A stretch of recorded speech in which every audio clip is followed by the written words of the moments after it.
Rigathi Gachagua, the former deputy president who was ousted or impeached a few months ago, has now become a thorn in the flesh of this Kenya Kwanza government, and by far William Samoei Ruto and the cronies who are supporting William Samoei Ruto.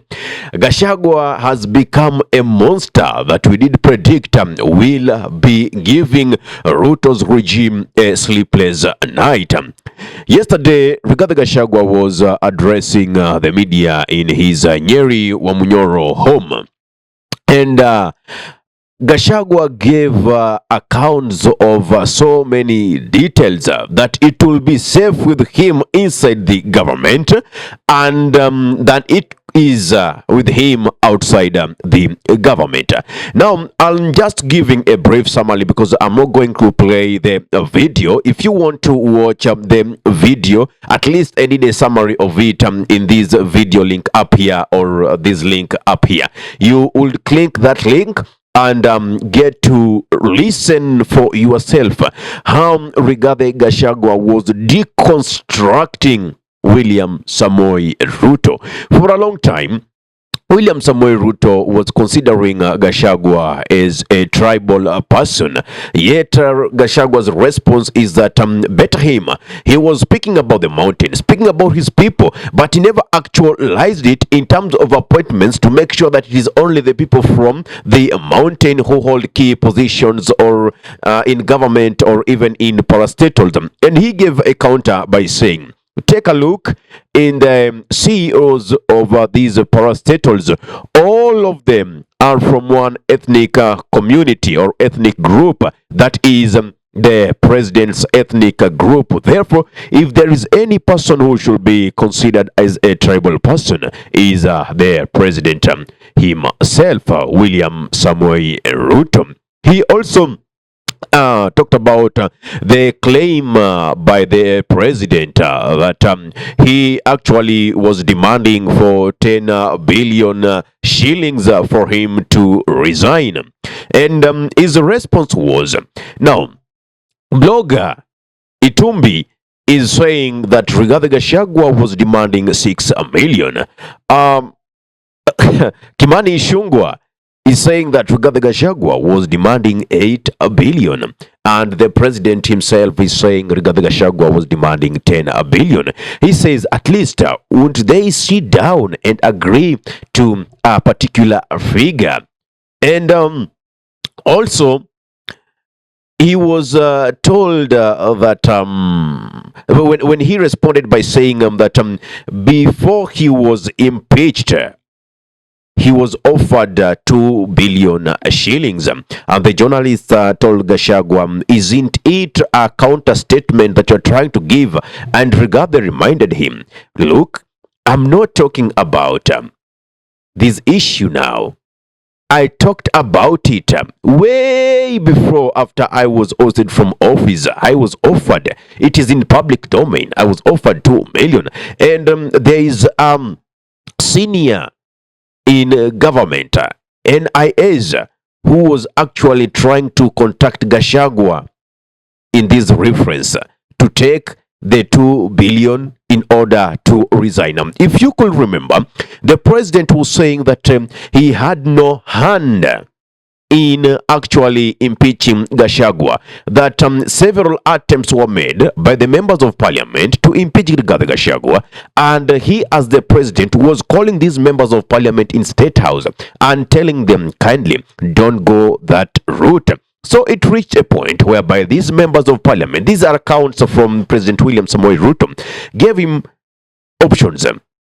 It's either this man goes or you, because we are tired. So the president made a choice like, let the MPs do whatever they want, because he couldn't control them. It's kind of the Pontius Pilato kind of thing, like, I have washed my hands clean of this.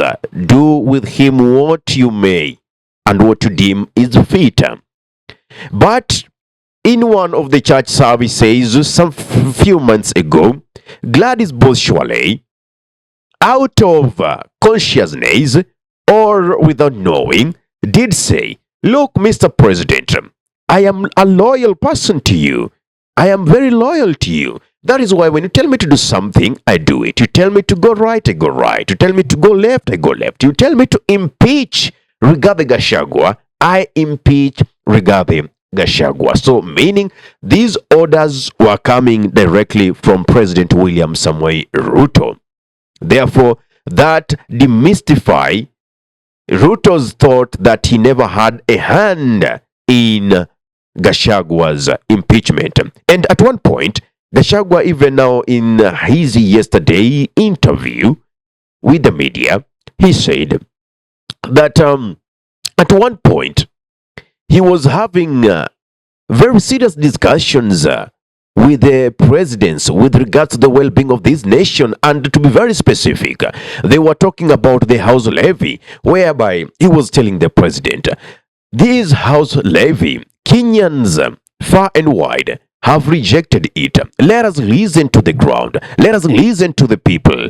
Let us at least be a government that we listen to what the people prioritize. And it shows that the president all along has been in cahoot with Dennis Itumbi. A few moments, he saw the president pick his phone. A few moments, Itumbi arrived and told the president that it's time, they need to go. And actually it is whereby Gachagua lost his cool and even told Itumbi, whom do you think I am? Remember, I'm the deputy president. I was elected in this government. So how can you just come and interrupt a meeting that I'm having, a serious discussion I'm having with the president? And the president did not mind that and just told Dennis Itumbi, let us go. So those are the dirty lenients that they ought to have washed inside their government, but they decided to impeach Gachagua, and now that dirty linen is being displayed in public. So for us, it is happening. They say the tea is boiling nicely, because for us, we are getting insights of the real deals that are happening in a government.